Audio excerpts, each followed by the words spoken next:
मैं DP Maurya SSIC inter college Kanakpur से आज आपको दर्पण के परावर्तन के विषय में क्या उसके चिन्ह परिपाटी होते हैं उसके संदर्भ में बात करना चाहेंगे। बच्चों ध्यान रखिएगा, चाहे हमारा आपका गोली दर्पण का चाहे अवतल दर्पण हो चाहे हमारा उत्तल दर्पण हो, दोनों प्रकार के दर्पणों का जो चिन्ह परिपाटी है यहाँ पे देखिएगा। हम लोग समस्त दूरियों को कहाँ से मापते हैं, ये सबसे बड़ी बात होती है कि गोली दर्पण हो चाहे अवतल दर्पण हो, अवतल दर्पण चाहे आपका उत्तल दर्पण हो, इन दोनों प्रकार के दर्पणों में जो हम लोग दूरियों को मापते हैं हमेशा दर्पण के ध्रुव से मापते हैं। याद रखिएगा, ध्रुव मीन्स पोल। यहाँ हम लोगों ने चित्र में देखा था P बना हुआ था, वही हमारा होता है ध्रुव। ये ध्यान रखिएगा बच्चों, दर्पण के दाहिने ओर की जितनी भी दूरियां आपको प्राप्त होंगी वह सभी धनात्मक होती हैं और दर्पण की बाईं ओर की जो दूरियां होंगी वो ऋणात्मक होंगी और जो हमारा दर्पण के ऊपर का हिस्सा होगा वो धनात्मक और नीचे वाला ऋणात्मक होता है। ये हमारे प्रश्नों के हिसाब से होगा कि किसी भी वस्तु को हम लोगों ने कहाँ पे रखा है, उसका प्रतिबिंब कहाँ पे बन रहा है, उल्टा बन रहा है कि सीधा बन रहा है। अगर कोई भी हमारा दर्पण होगा, अगर उसका सीधा प्रतिबिंब बना हुआ है, इसका आशय ये हुआ कि वहां पे उसकी जो लंबाई होगी हमेशा धनात्मक आएगी और जो उल्टा प्रतिबिंब बनेगा, उल्टा बनेगा, वास्तविक बनेगा, वो हमेशा हमारा ऋणात्मक होता है। ठीक, नंबर 1। नंबर 2 बात बेटा ये है कि समस्त वस्तुओं को कहाँ पर रखा जाता है, तो समस्त वस्तुओं को दर्पण के बाईं ओर रखते हैं। चाहे जो भी दर्पण होंगे उसके समस्त वस्तुओं को हम दर्पण के बाईं ओर रखेंगे। अब यह देखेंगे कि हमारा कहाँ पे किस प्रकार के हमारे प्रतिबिंब आपको प्राप्त होते हैं। यहाँ पे एक ध्यान देने वाली बात यह होगी कि जो आपका अवतल दर्पण होता है और एक आपका होता है उत्तल दर्पण, तो अवतल दर्पण में हमेशा ध्यान दीजिएगा, अवतल दर्पण की फोकस दूरी जो होती है वह ऋणात्मक होती है, जबकि उत्तल दर्पण की जो फोकस दूरी होती है वो धनात्मक होती है। ठीक है, जिसकी फोकस दूरी धनात्मक होगी, याद रखना, जिसकी फोकस दूरी धनात्मक है इसका आशय यह है कि वह आभासी प्रतिबिंब बनाएगा और जिसकी फोकस दूरी ऋणात्मक होगी इसका मतलब कि वह वास्तविक प्रतिबिंब बनाएगा और उल्टा बनाएगा। दर्पण की बात हम यहाँ पे कर रहे हैं। और देखिए इसी के आगे अगर हम बात करना चाहेंगे कि इसका आवर्धन है ना, आवर्धन का मतलब क्या, किसका आवर्धन धनात्मक होगा। आवर्धन का मतलब कि जो हमारा होगा विशेष आपका आवर्धन क्षमता, इसलिए कर सकते हैं हम लोग, जो आवर्धन होगा वह अवतल दर्पण का आवर्धन ऋणात्मक होता है क्योंकि वह उल्टा बनाएगा। हमारा क्या बनाएगा बेटा, यहाँ पर उल्टा बनाएगा। आइए हम लोग उसके अब सूत्र की बात करते हैं। ये प्रश्न अक्सर बनता है कि अवतल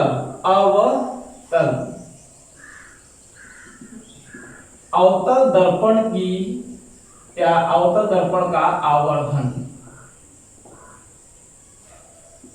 कैसा होता है, तो आप कहेंगे पॉजिटिव होगा। और उत्तल दर्पण का आवर्धन जो होता है वो नेगेटिव होता है। याद रखना बेटा, अवतल दर्पण की आवर्धन आपको क्या हुआ, आवर्धन को हम लोग m से डिनोट करते हैं। ये अवतल दर्पण का धनात्मक और उत्तल दर्पण का हमारा ऋणात्मक होता है। अवतल दर्पण की जो फोकस होती है वो बेटा हमारा जो होता है हमेशा वो माइनस में होता है और उत्तल दर्पण की जो फोकस होती है वो हमारा धनात्मक होता है।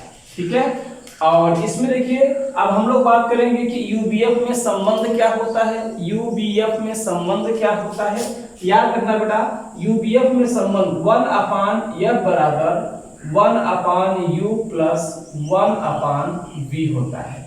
यह यूबीएफ का संबंध का मतलब यह हुआ, जहां यह बेटा क्या है, यह क्या है, कहेंगे फोकस दूरी, और u क्या होता है, वस्तु से दर्पण की दूरी, और v क्या होता है, दर्पण से प्रतिबिंब की दूरी। याद रखना बेटा कि यह फोकस दूरी और u क्या होता है, वस्तु से दर्पण की दूरी, और v क्या होता है, दर्पण से प्रतिबिंब की दूरी होती है। ठीक, यह हमारे प्रश्नों में किस प्रकार से वस्तु कहाँ पे रखा हुआ है, उसका प्रतिबिंब कैसा प्राप्त होता है, इसको आप लोग ध्यान में रखिएगा। हमारा जो u होता है, u ऑलवेज जो होता है वह हमारा नेगेटिव होता है, या ऐसा भी कह सकते हैं कि अवतल दर्पण में UVF हमेशा जो होते हैं नेगेटिव होते हैं, लेकिन एक ऐसा कंडीशन है जहां पर हमारा v का मान धनात्मक प्राप्त होता है। ये पूछता है अक्सर प्रश्नों में कि v का मान, v का मतलब कि दर्पण से वस्तु की जो दर्पण से प्रतिबिंब की जो दूरी है वो धनात्मक कब होती है।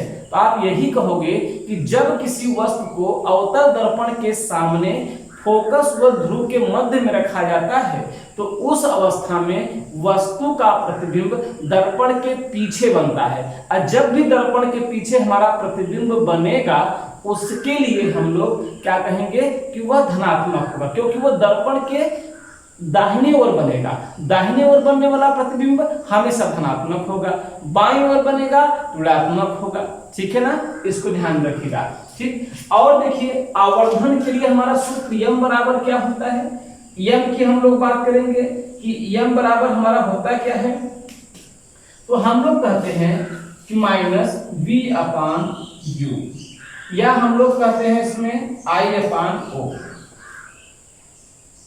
है ना, v/u या I/O, जहां बेटा I क्या है, I हमारा प्रतिबिंब की लंबाई है और O को हम लोग क्या मानते हैं, O को हम लोग कहते हैं वस्तु की लंबाई होती है। ठीक है ना, I क्या है बेटा प्रतिबिंब की लंबाई और O क्या है हमारा कहेंगे वस्तु की लंबाई होती है। एक शब्द बेटा कभी कभी हमारा होता है कि गुना शब्द आता है, गुना, गुना का मतलब ध्यान दीजिएगा, गुना, जैसे हम लोग कहते हैं कि गुना शब्द का अर्थ यहाँ पे ये हुआ, जैसे हमने कहा कि वस्तु से 3 गुना बड़ा प्रतिबिंब बना, 3 गुना बड़ा, तो गुना शब्द का मतलब ये हो कि आपको यहाँ पे क्या दिया है, तो गुना शब्द जब भी बोलेगा तो वहां पे आपको आवर्धन दिया है, दर्पण का क्या दिया है बेटा, आवर्धन हमारा यहाँ पे आपको प्रेजेंट किया हुआ है। ठीक है ना, और एक बार ध्यान देना बेटा, अवतल दर्पण हो चाहे लेंस हो कोई भी होगा, हमेशा जो उसकी फोकस दूरी होती है,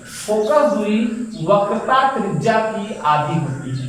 याद रखना, ये बहुत ही बार प्रश्न पूछा गया है, कई बार ये पूछा गया है कि फोकस दूरी और वक्रता त्रिज्या में क्या संबंध है, तो आप यही कहोगे कि किसी भी वस्तु का जो फोकस दूरी होता है वह उसकी वक्रता त्रिज्या की आधे के बराबर होती है, या कहेंगे कि वक्रता त्रिज्या फोकस की 2 गुनी होती है। ओके बच्चा, ये बेसिक पॉइंट है इस फार्मूले का, हमारे यहाँ कई बार इससे न्यूमेरिकल हमारे बोर्ड की परीक्षाओं में पूछे जाते हैं, इसको आप लोग याद रखना। ठीक है ना, आइए हम लोग सवाल की बात करते हैं, सवाल पे इसका न्यूमेरिकल कैसे हम लोग करें। अब देखिए बच्चों, जैसे कि दिया है उस दर्पण की फोकस दूरी ज्ञात कीजिए जिसकी वक्रता त्रिज्या 32 सेमी है। ठीक है बेटा, ताइए हम कहेंगे आपको दिया है, क्या दिया है ये आप देखिए, दिया है, क्या दिया है, कहेंगे वक्रता त्रिज्या, वक्रता त्रिज्या R बराबर आपको दिया है 32 सेमी। अब आप कहोगे ज्ञात क्या करना है, ज्ञात करना है आपको, क्या ज्ञात करना है, कहेंगे फोकस दूरी, फोकस दूरी। आपको यह जो है क्वेश्चन मार्क है। अब आप कहेंगे हम जानते हैं कि फोकस दूरी यह बराबर R/2 होता है। यहाँ पे बेटा आपको R की वैल्यू आपको 32 दिया है बटे 2, ये इसका 16 गुना 32, यह बराबर आपका आ गया 16 सेमी, जो कि आपको फोकस दूरी प्राप्त हो गई। ठीक है, ये आपका दूसरा क्वेश्चन है, इसमें दिया है 3 सेमी ऊंचे एक वस्तु को 20 सेमी फोकस दूरी के एक अवतल दर्पण के सामने 10 सेमी की दूरी पर रखा गया है। बने प्रतिबिंब की स्थिति, प्रकृति, आकार तथा आवर्धन ज्ञात कीजिए। आपको बेटा इसमें ध्यान में रखना है कि हमारा गिवन क्या चीज है, दिया क्या है आपको। पहले आप ये देखेंगे, हमारा दिया है, आपको दिया है वस्तु की लंबाई, कितनी लंबी वस्तु है, वस्तु की ऊंचाई आपको दिया है, तो O बराबर O, क्योंकि हम वस्तु को दिखाते हैं O से, O फॉर ऑब्जेक्ट, और वस्तु जो होगी, या इसका हम चित्र के रूप में दिखा सकते हैं कि यह हमारा एक अवतल दर्पण है। एक वस्तु जो है 3 सेमी लंबी है, उसकी लंबाई कितना है बेटा, 3 सेमी है ना, और उसकी फोकस दूरी कितना दिया है, तो हम कहेंगे उसकी फोकस दूरी यह बराबर आपको कितना दिया है, तो कहेंगे 20 सेमी दिया है। और क्या दिया बेटा इसमें, अब आप जानते हैं यह का जो मान होता है वो अवतल दर्पण में हमेशा माइनस में ही होगा, ठीक है। और सामने कितनी दूरी पर रखा है, तो वह u बराबर, क्योंकि वस्तु को हम लोग किससे दिखाते हैं, आप कहेंगे u से, तो u बराबर क्या हो गया हमारा 10 सेमी। आपको ज्ञात क्या करना है, v क्या है हमारा, I क्या है हमारा, जो है m क्या है, ये तीनों चीजों को आपको ज्ञात करना है, ठीक है ना। तो आप यहां देखेंगे जो दिया है ये मैंने आपको एक तरफ आपको लिख दिया कि वस्तु की लंबाई आपको दिया है कितना है हमारा 3 सेमी, फोकस दूरी कितना दिया है, तो कहेंगे 20 सेमी, और अवतल दर्पण की फोकस दूरी ऋणात्मक होती है। और दर्पण के सामने किसी भी वस्तु को रखेंगे वो भी हमारा क्या आएगा, ऋणात्मक होगा। V, I एंड M आपको ज्ञात करना है। तो पहले हम लोग देखेंगे बेटा हमारा जो सूत्र होता है 1/F बराबर 1/U प्लस 1/V। तो जो भी वैल्यू आपको पता है आप इसमें रखिए UVF के संबंध में। यहाँ पे F का मान हमारा कितना दिया है बच्चों, तो आप कहेंगे -20 दिया हुआ है। आप कहेंगे U का मान कितना दिया है, कहेंगे -10 दिया हुआ है, प्लस 1/V। अब ये इस तरफ आएगा तो हमारा होगा ये माइनस में है, इस तरफ आएगा तो प्लस में हो जाएगा, तो कहेंगे 1/10 माइनस 1/20। अब यहाँ पे इसका हम लोग लेंगे एलसीएम, इसका एलसीएम होगा तो हमारा आएगा 20, इसका इसमें हम लोग डिवाइड करेंगे कितना आएगा बेटा, तो आएगा 2 टाइम आएगा, इसमें मल्टीप्लाई करेंगे ये हो जाएगा 2 - 1, ठीक है।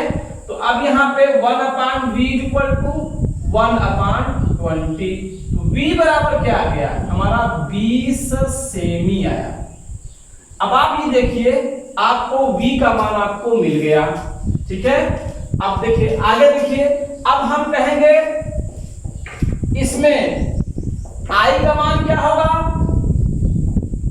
I का मान तो हम कहेंगे हम जानते हैं कि M बराबर होता है I/O और होता है -V/U। तो जो वैल्यू आपको पता है उस वैल्यू को यहाँ पे रखिए, अब आपको मालूम चल जाएगा, क्योंकि ये सारी वैल्यू बराबर होती हैं। अगर यह इसके बराबर है ये इसके बराबर, ये भी आपस में बराबर होंगे, तो I/O = -V/U। तो I का मान आपको निकालना है, I और O का मान कितना आपको दिया था, तो आप कहेंगे हमारा 3 दिया था, यहाँ पे 3 रख दिया। V का मान कितना दिया है, तो आप कहेंगे 20 दिया हुआ है। U का मान कितना दिया, तो आप कहेंगे हमारा 10 दिया हुआ था, तो 10 रख दिया, इसका इसको काट दिया गया, ये इससे कटा बेटा हमारा। अब आप देखिए यहाँ हमारा कितना बचा 2, तो I/3 = 2, तो 2 × 3 = 6, तो I बराबर कितना गया 6 सेमी, है ना। अब आपको पूछता है आवर्धन, तो आवर्धन आप साफ कहोगे कि I/O के हिसाब से I का मान 6 है और O का मान 3, 2 × 3 = 6 अर्थात 2 आ गया, है ना। आवर्धन का कोई मात्रक नहीं होता है, इसको आप भी ध्यान रखिएगा। अब यहाँ बेटा हमारा पूछा है कि स्थिति कहां पर बनेगा, तो आप स्थिति, ये स्थिति का मतलब प्रतिबिंब कहां पे बनेगा, तो आप कहोगे कि v का मान कैसा है, धनात्मक है ऋणात्मक है, तो आप कहोगे v का मान धनात्मक है। इसका आशय ये हुआ धनात्मक जो हमारी दूरियां होंगी वो दर्पण के दाहिने ओर बनेंगी, और दाहिने ओर की मतलब ये हुआ कि हमारा जो इसकी स्थिति है वह अवतल दर्पण के 20 सेमी की दूरी पर दाहिनी ओर प्राप्त होगा। इसकी प्रतिबिंब की स्थिति क्या हुई, आपने कहा 20 सेमी की दूरी पर दर्पण के पीछे बनेगा। प्रकृति कैसा होगा, तो आप कहेंगे, अब आप देखिए v यहाँ पे हमारा दिया है कि जो आपका I है, I कितना आया 6 सेमी, ये प्लस में है कि माइनस में है, ये हमारा I का मान प्लस में आया। इसका मतलब हुआ कि ये सीधा बनेगा। कैसा बनेगा बेटा, सीधा। I का मान धनात्मक होने का तात्पर्य यह है कि हमारा कैसा बनेगा, ये सीधा बनेगा। और कैसा होगा, कहेंगे आभासी होगा। और वस्तु से बड़ा है कि छोटा है, तो आप देखिए प्रतिबिंब की लंबाई 6 सेमी दिया है और वस्तु की लंबाई हमारा 3 दिया था, तो आप कहेंगे कि यहाँ पे वस्तु से बड़ा प्रतिबिंब बनेगा।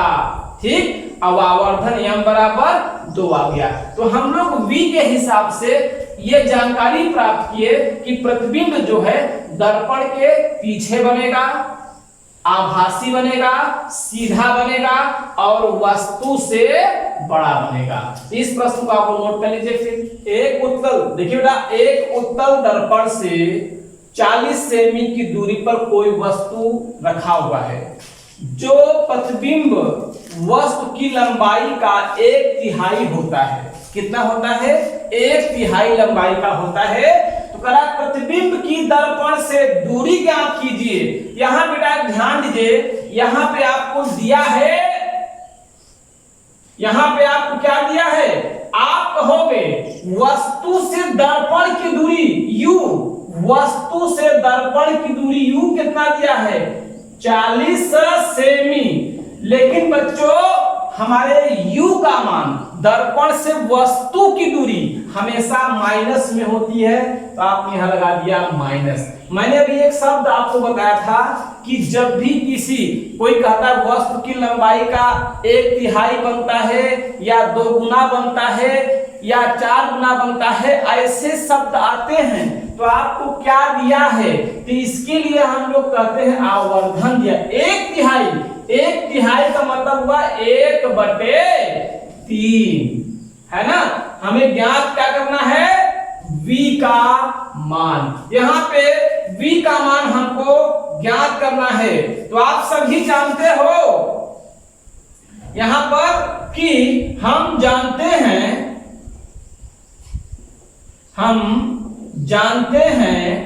m बराबर होता है -v/u। -v/u m का मान दिया है 1/3 और v तो आपको ज्ञात ही करना है और u का मान दिया है -40। माइनस से माइनस कट जाएगा, माइनस से माइनस यहाँ पे ऐसा कहेंगे कि माइनस से माइनस हट जाएगा, या इसको हम लोग कैंसिल आउट कर देंगे। यहाँ पे ये 40 का मल्टीप्लाई यहाँ करेंगे तो v बराबर आएगा 40/3। यही बेटा इतना सेमी की दूरी पर हमारा प्रतिबिंब प्राप्त होगा। आपका इस प्रकार के मैंने 3 प्रकार से क्वेश्चन कराया और यह लेसन आपका दर्पण का खत्म होता है। इसका उपयोग जो है किताबों के माध्यम से आप लोग पढ़ लीजिएगा, ठीक है। और अगला जो लेक्चर हमारा होगा प्रकाश का अपवर्तन तथा लेंस संबंधी जानकारी आपको देंगे। इस पूरे वीडियो को आप लोग देखिए, लाइक करिए और सब्सक्राइब करिए, और जो भी समस्याएं हो अपने ग्रुप में इसको शेयर कर सकते हैं। धन्यवाद।